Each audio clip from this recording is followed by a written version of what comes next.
সাইয়েদনা সুমামা ইবনে উসাল রাদিয়াল্লাহু তাআলা আনহুর কথা মনে পড়ে যায়। তিনি ছিলেন ইয়ামামার বাদশা। মদিনাতে বিশ্বনবীকে হত্যা করার নিয়তে এসেছিলেন। গোপনে গোপনে বিশ্বনবীকে হত্যা করে আবার ইয়ামামাতে তিনি ফিরে যাবেন।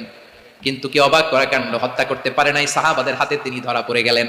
সাইয়েদনা সুমামা ইবনে উসাল রাদিয়াল্লাহু তাআলা আনহু হত্যার নিয়তে আসলেন, কিন্তু হত্যা করতে পারলেন না। সাহাবারা ওনাকে ধরে ফেললেন, ধরে মসজিদে নববীর পিলারের মধ্যে বেঁধে রাখলেন। সুমামা ইবনে উসাল, সিরাত থেকে শুনুন, সিরাত থেকে শোনাচ্ছি রাদিয়াল্লাহু তাআলা আনহু ইয়ামামার অধিপতি ছিলেন। ইয়ামাম বিশ্বনবীকে হত্যার জন্য আসছেন, ধরা পড়ে গেছেন, এখন মসজিদে নববীতে বেঁধে রাখছে, তার মানে বন্দী। তো এখন স্ট্যাটাস কি? বন্দী, ক্যাপটিভ। তো বিশ্বনবী সাল্লাল্লাহু আলাইহি ওয়াসাল্লাম সাহাবাদেরকে বললেন, তার খোঁজ খবর নিও, সুমামা ইবনে উসালের খোঁজ খবর নিও। সাহাবারা বলেন, ইয়া রাসূলুল্লাহ, আপনাকে হত্যা করতে এসেছে, তার তো কঠিন ক্যাপিটাল পানিশমেন্ট হওয়া দরকার, কঠিন শাস্তি হওয়া দরকার। বিশ্বনবী বললেন, না, আমি যেটা জানি তোমরা সেটা জানো না, তোমরা সুমামার সাথে ভালো আচরণ করো। বিশ্বনবী সুমামার কাছে গেলেন। প্রথম দিন যে তিনি কালেমার দাওয়াত দিলেন, ইমানের দাওয়াত দিলেন, ইসলামের দাওয়াত দিলেন, রিসালাতের দাওয়াত দিলেন, আখিরাতের দাওয়াত দিলেন। পরের দিন যে বিশ্বনবী সালাতের দাওয়াত দিলেন, যাকাতের দাওয়াত দিলেন, ইসলাম কি, কিভাবে, কেমন করে পালন করতে হয় চমৎকার আর্টিকুলেট করতে শুরু করলেন। তন্ময় হয়ে সুমামা ইবনে উসাল রাদিয়াল্লাহু তাআলা আনহু বিশ্বনবীর কথাগুলো শুনতে আরম্ভ করলো। একদিন নয়, দুই দিন নয়, টানা 3 দিন বিশ্বনবী সুমামার কাছে ইসলামকে প্রেজেন্ট করেছেন, উপস্থাপন করেছেন। আওয়াজ করে বলেন, কয় দিন? 3 দিন। 3 দিন নবী এবং সাহাবাদের সামনে দাঁড়িয়ে সাব্বাবা উঁচু করে বললেন, আশহাদু আল্লা ইলাহা ইল্লাল্লাহ ওয়া আশহাদু আন্না মুহাম্মাদান আবদুহু ওয়া রাসূলুহু। আল্লাহু আকবার। আমি সাক্ষ্য দিচ্ছি আল্লাহ ছাড়া কোনো ইলাহ নাই, আর মুহাম্মদ আল্লাহ তাআলার প্রেরিত বান্দা এবং রাসূল।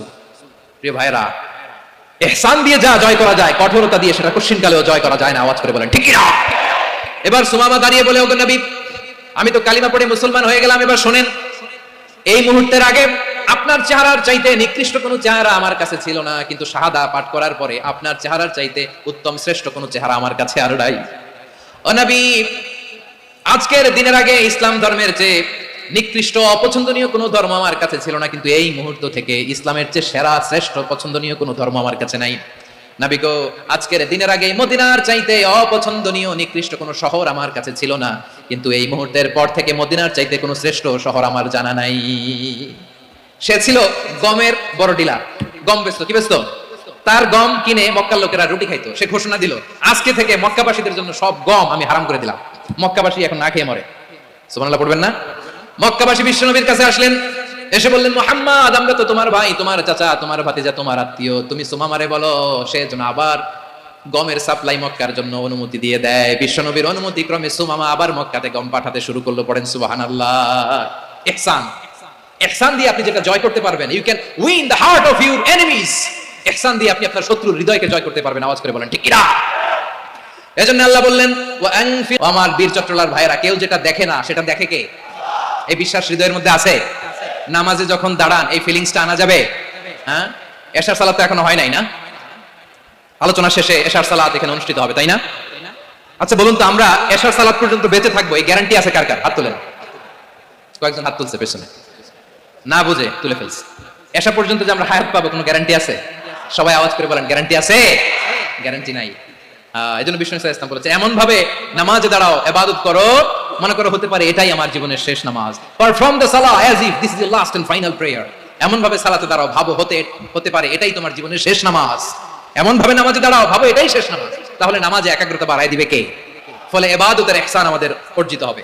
আর মুআমালাতে ইহসান হলো, বিশ্বনবী বলেন, ইন্নাল্লাহা তাবারাকা ওয়া তাআলা কাতাবাল ইহসানা আলা কুল্লি শাই, ফাইদা কাতালতুম ফাআহসিনুল কিতলা ওয়া ইদা যাবাহতুম ফাআহসিনুয যাবহা ওয়ালিয়ুহিদ্দা আহাদুকুম শাফরাতাহু ওয়ালিয়ুরিহ যাবিহাতাহু। ইহসান 2 ধরনের। আওয়াজ করে বলতে হবে, কয় ধরনের? সবাই বলুন আওয়াজ করে, কয় ধরনের? একটা হচ্ছে ইহসান ফিল ইবাদা, ইবাদতে ইহসান। ইবাদতে ইহসান কি? একাগ্র অনুভব দিয়ে ইবাদত করা, মন প্রাণ দিয়ে ইবাদত করা। আর মুআমালাতে ইহসান কি? সব কাজে, দৈনন্দিন কাজে, কর্মে, সামাজিক অ্যাক্টিভিটিতে কোমলতা প্রদর্শন করা, অনুগ্রহের সাথে সবকিছু করা। আল্লাহ তাআলা, ইন্নাল্লাহা তাবারাকা ওয়া তাআলা কাতাবাল ইহসানা আলা কুল্লি শাই, তিনি সবকিছুর ব্যাপারে ইহসানকে আবশ্যক করেছেন। সবকিছু, মুমিনের সব কাজে ইহসানের পরশ থাকবে। ওয়া ইদা কাতালতুম ফাআহসিনুল কিতলা, বিষ্ণু বলেন, তুমি যখন কাউকে হত্যা করো, ইহসান। মুমিন জীবনের প্রতি কাজে ইহসানের পরশ থাকার দরকার আছে না নাই? কথা বুঝতে পেরেছেন? তাহলে আল্লাহ তাআলার 3টা আদেশ ছিল, কয়টা গেল? ভুলে গেছে, ভুলে গেছে চট্টগ্রাম। 3টা আদেশের মধ্যে কয়টা বললাম? প্রথমে কি ছিল? আদল। 2 নম্বরে, 3 নম্বরে রব্বুল আলামিন বললেন ওয়া ইতাইদিল কুরবা, নিকট আত্মীয়দেরকে দান করো।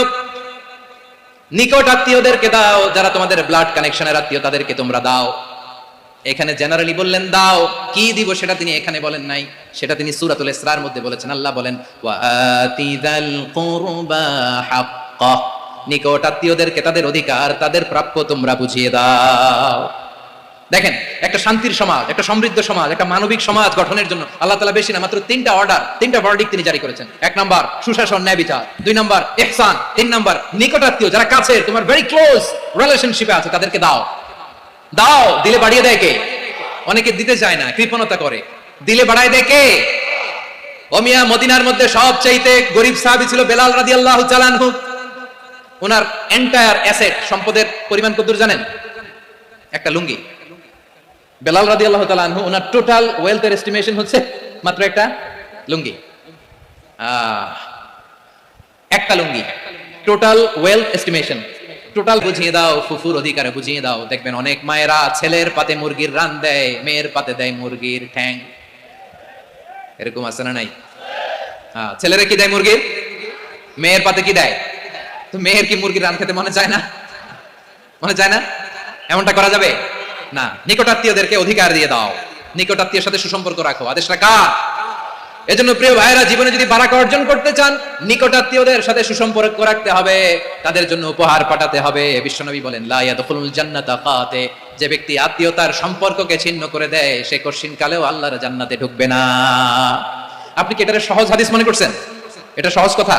আপনি ভাবছেন আপনার নামাজ আপনার বাঁচাতে পারবে, আপনার রোজা বাঁচাতে পারবে, আপনার তাহাজ্জুদ আপনার বাঁচাতে পারবে? অধিকার নষ্ট করলে কিছুই আপনার বাঁচাতে পারবে না। এজন্য নিকট আত্মীয়দেরকে দিতে হবে বেশি বেশি। বিশ্বনবী বলেন ইন্না সাদাকাতা আলাল মিসকিনি সাদাকা ওয়া আলা যির রাহিমি ইসনাতান সাদাকাতুন ওয়া সিলা। মিসকিনরে দান করলে শুধু দানের সওয়াব হয়, নিকট আত্মীয়কে দান করলে 2টার সওয়াব হয়, সাদাকার সওয়াব হয়, আবার আত্মীয়তার বন্ধন অটুট রাখার সওয়াব হয়ে যায়। আবার বিশ্বনবী বললেন মান সাররাহু আইয়ুবসাতা লাহু ফি রিজকিহি ওয়া ইনসালাহু ফি আসারিহি ফালইয়াসিল রাহিমা, যে ব্যক্তি তার রিজিকের প্রশস্ততা চায় আর হায়াতে বরকত চায় সে যেন তার আত্মীয়ের সাথে সুসম্পর্ক রাখে।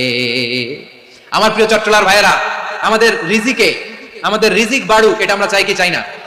সবাই চান? হ্যাঁ, আমাদের রিজিকে প্রশস্ততা আসুক, চাই কি চাই না? আমাদের হায়াতে বরকত আসুক, আমরা চাই কি চাই না? এই 2টা যদি চান তাহলে নিকট আত্মীয়দের সাথে সুসম্পর্ক রাখবেন, পারবেন?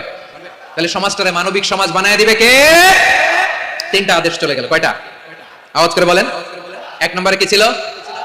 2 নম্বরে, 3 নম্বরে নিকট আত্মীয়দেরকে দান। আপনাদেরকে আরো শোনার আগ্রহ আছে? আপনাদের মনোযোগ আছে না গেছে? কষ্ট হচ্ছে না? আল্লাহ তাআলা আমাদেরকে অশ্লীলতা থেকে বাঁচান, অশ্লীলতা থেকে তিনি আমাদেরকে হেফাজত করুক। পড়েন আমিন। এবার বলেন, আমাদের সমাজে অশ্লীলতা আছে না নাই? চট্টগ্রামে নাই? আমি কই নাই, ওনারা বলে আছে। দেখছেন, আমি সামহাও বাঁচায় দেওয়ার ট্রাই করতেছি, ওনারা বলে আছে। অশ্লীলতা নানা ভাবে, নানা নামে, নানা মোড়কে আমাদের সমাজে আছে না নাই?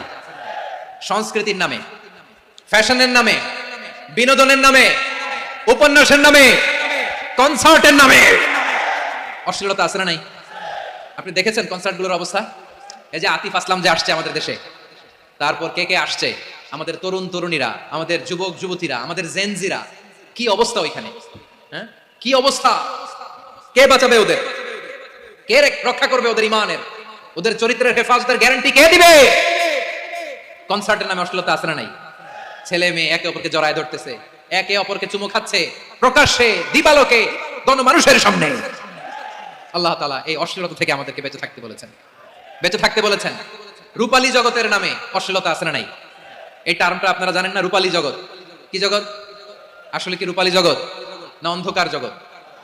আমার বোনেরা, আপনাদেরকে যে কি বলে তারা বুঝায়, রূপালী জগৎ শুনেই আপনি ভরকে যাবেন না। রূপালী জগতে যে নারী যত বেশি উলঙ্গ সে নাকি তত বেশি সাহসী। জানেন, বলে এটা একটা সাহসী নারী, খুব সাহসী পদক্ষেপ তার। যত বেশি শরীর থেকে কাপড় নামাতে পারবে, যত বেশি বস্ত্রহীন হয়ে নিজেকে প্রেজেন্ট করতে পারবে, সে নাকি তত বেশি সাহসী। ও আমার চট্টলার ভাইরা, শয়তানের প্রথমে এজেন্ডা ছিল বনি আদমকে বস্ত্রহীন করা। সে আদম এবং হাওয়া আলাইহিস সালামকে নিষিদ্ধ গাছের ফল খাইয়ে তাদেরকে বস্ত্রহীন করেছে, এই জামিনেও সে আমাদেরকে বস্ত্রহীন করতে চাইবে। এই রূপালী জগতের নামে তারা এটা করে। আমার প্রিয় বোনেরা, আপনি জানেন না আপনার দাম কত। ওরা আপনাদেরকে বিজ্ঞাপনের সস্তা পণ্য বানাতে চায়, ওরা আপনাদেরকে ওদের ভোগের লিপসার টুলস বানাতে চায়, ওরা আপনাদেরকে দিয়ে ওদের খায়েশ পূরণ করতে চায়। এটা আপনাদের জন্য মোটেও ডিগনিটি নয়, এটা আপনাদের জন্য সম্মান নয়। আপনার সম্মান শালীনতায়, আপনার সম্মান হেজাবে, আপনার সম্মান ভদ্রতায়, আপনার সম্মান আপনার ডিসেন্ট পোশাকে। পোশাক বলে দেয় এই নারীটা ভদ্র না অভদ্র, পোশাক বলে দেয় এই মেয়েটা কোন ঘরের মেয়ে। আওয়াজ করে বলেন ঠিক কিনা? আপনি জানেন না আপনারা এই সস্তা পণ্য বানায়, ভোগের পণ্য, বিলবোর্ডে আপনাকে উলঙ্গ করে উপস্থাপন করে। এই অশ্লীলতার সাথে ইসলামের কোনো সম্পর্ক। এজন্য আল্লাহ বলেন আমি অশ্লীলতাকে হারাম করেছি।